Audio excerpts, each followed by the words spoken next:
Okay, Mr. Jonatan Daven.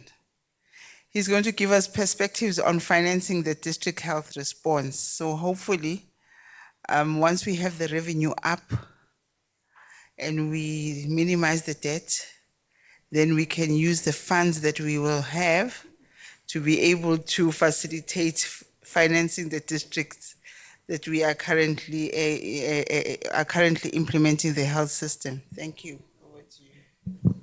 Thank you very much, and still good morning, right? Yes, good morning, everyone. My name is Jonatan Daven. I'm from the National Treasury. I work in the Public Finance Division, so responsible for budgets, specifically health budgets is what I focus on in my work. I'll present a little bit on kind of contextualizing district health spending specifically. What are some of the trends? What are some of the challenges that we identify when looking at those trends and patterns? So we can move to the next slide, please. So this slide shows the share of total health spending across the 8 different budget programs in the provincial departments of health. So you see this line here is the district health services. So district health services has always been the largest share of provincial health budgets. And it has been increasing over time. So this is, as I said, it's a percentage of total. So an increase here does not necessarily mean, in many cases, it is an increase in RAND terms, but not necessarily. It's just it shows as a percentage of total. A lot of this has been driven by HIV because there's been additions to the HIV conditional grants over time to fund the rollout of ARV treatment. We can move to the next slide. So within that district health services program, which was the top line that I showed you, this is the sub-programs. So it has quite a few different sub-programs. As you see, the largest one would be district hospitals right here.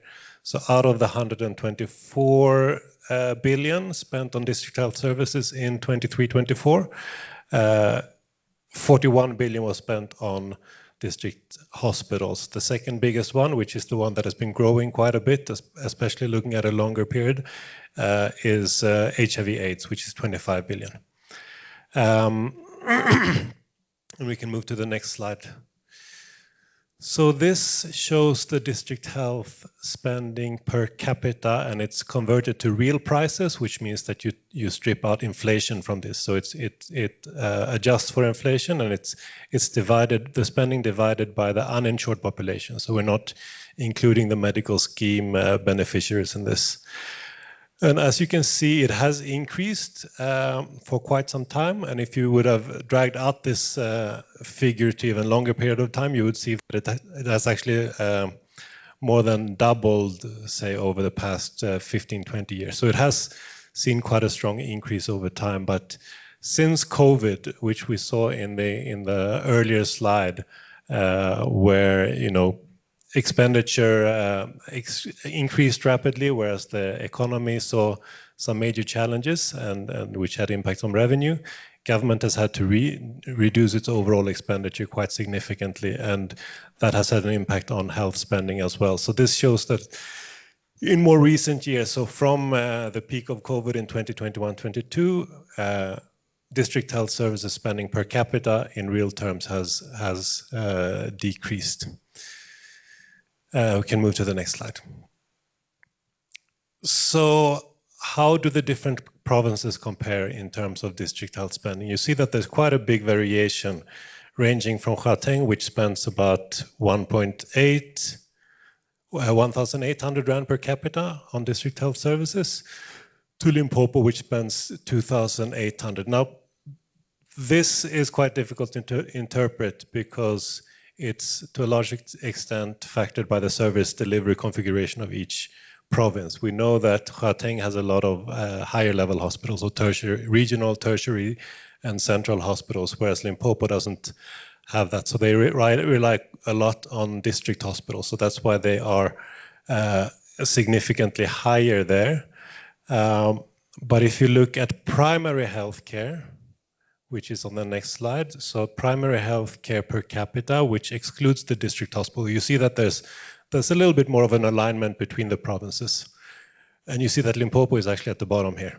So when you take out the district hospitals, Limpopo is actually at the bottom, and KwaZulu-Natal is the highest. The average is about 1,400 Rand per capita. Going to the next slide. So that's the same figure that I showed in the previous slide. This shows the same indicator, but per district. So it's probably quite difficult to see the individual district, but the point here is that you see some convergence at the provincial level, but if you look at the district level, there's a massive difference between the highest funded district per capita and the lowest. So the highest one is Namakwa in Northern Cape, where they spend 2,700 Rand per capita, and Vembe district in Limpopo, 1,043 Rand per capita. So there's some explanations, and some explanations could be warranted. So for example, Namakwa is a very scarcely populated district, so it's just more expensive to deliver services in those kind of settings. But still, I don't think that completely negates the fact that there is such a wide spread between the lowest and the highest funded districts. We can move to the next slide. So this one divides the primary healthcare spending by the primary healthcare headcount, so the number of visits. So it shows how much is spent per visit. Again, you see here over time, this is for the entire country, it has increased quite significantly. It spiked during COVID and then has declined somewhat, but even if you would remove these kind of anomalies here, you see that there's still a linear increase. So in total, if you compare 23-24 to 2015-16, there's about a 40% increase.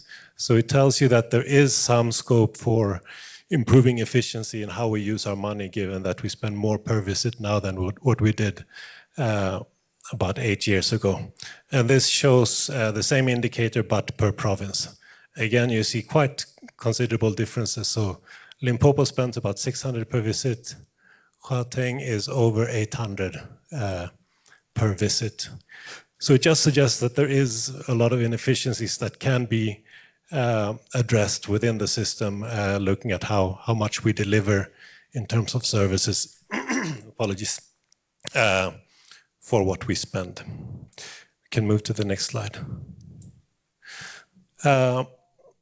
So this just shows how district health services is currently funded. So there's two main funding streams that fund district health services, and a lot of you would be familiar with this, but about 75% is funded by provincial equitable share, which is unconditional transfers from the National Treasury to provincial treasuries, and they can decide how they allocate that. So part of that would go to education, part of that would go to health.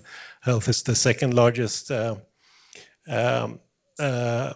recipient of this funding after education. So that funds about 75% of district health services. 25% is funded by conditional grants, and that's mainly the district health programs grant, which is mainly, so the largest share of that grant is the HIV/AIDS component. So this used to be the comprehensive HIV/AIDS grant, but that's been combined with some other allocations to form this new district health programs grant a few years ago. So that is allocated about 25 billion per year. And the other component within that grant is the district health component, which funds mainly community health workers, HPV vaccinations, and various malaria interventions. So that's about 3.5 billion per annum.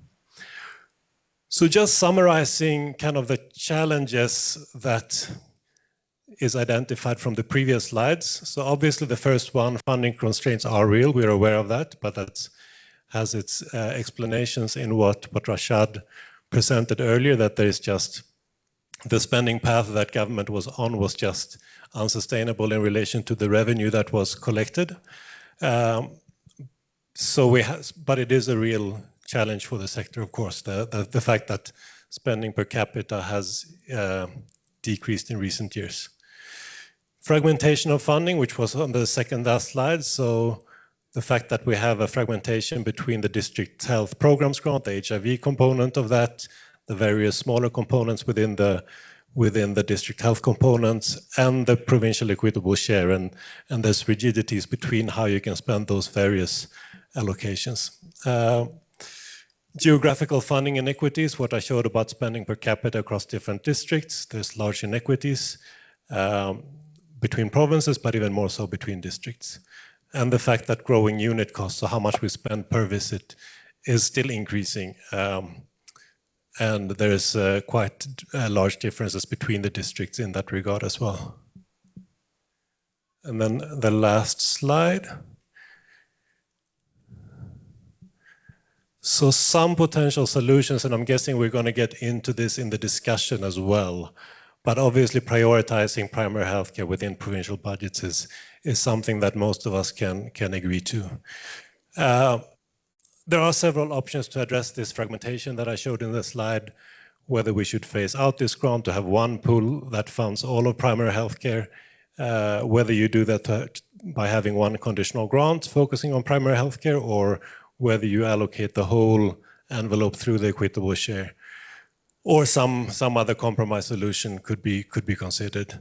And then in terms of addressing the inequities, I think we need more data-driven approaches to align the allocations to need. Because a lot of these allocations that we've seen, and the reason why they're so inequitable is that, budgeting is just incremental, that whatever is spent last year is what you get this year. And if get a 5% decrease in the next year, then that 5% decrease applies to all districts equally. So if the inequities were there from the beginning, then they will remain there. So we need to have more data-driven approaches to make sure that the funding that we have available is allocated to where it's needed the most.